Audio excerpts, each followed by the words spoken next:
পটল কুমার গানওয়ালা।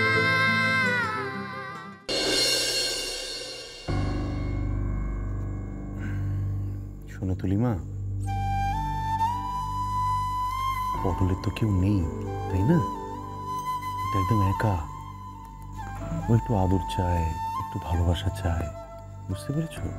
বলছি তো আমি আছি। আমি জানি তুমি আছো, তুমি আছো বলেই তো। চলো, আচ্ছা 1 মিনিট তুলি, আমাকে একটা কথা বলতো।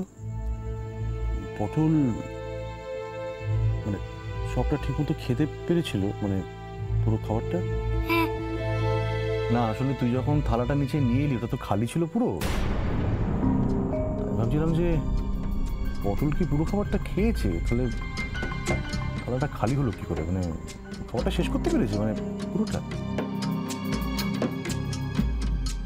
ওতে সবটা খাইনি বাবা, একটু ছিল, ওটা বাইরে ফেলে দিয়েছে।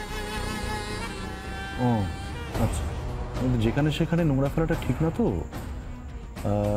ঠিক আছে, অসুবিধা নেই, আমি মালতীকে বলে দেবো এরপর থেকে উপরে একটা ডাস্টবিন রেখে দেবে, সেখানে সব নোংরা ফেলা, ঠিক আছে?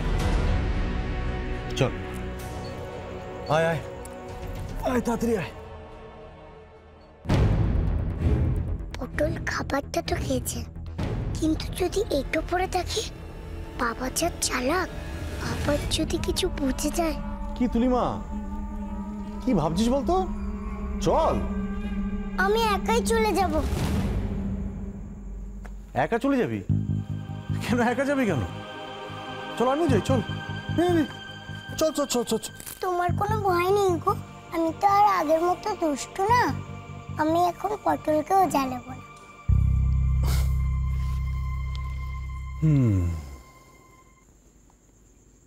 তাই? আচ্ছা ঠিক আছে, যাও।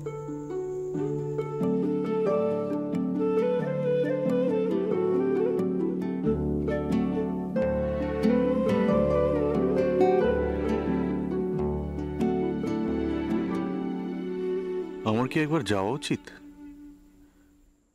আমি যদি তুলিকে নিয়ে গিয়ে পটলের সামনে দাঁড় করাই তাহলে আমার মনে হয় ভালোই হবে, কারণ পটল তো ভয় পায় তুলিকে। আমি ওকে নিয়ে যদি বলি যে তুলি আর ওর সঙ্গে খারাপ কোনো ব্যবহার করবে না, তাহলে পটলের মন থেকে ওই ভয়টা খানিকটা মনে হয় দূর হয়ে যাবে।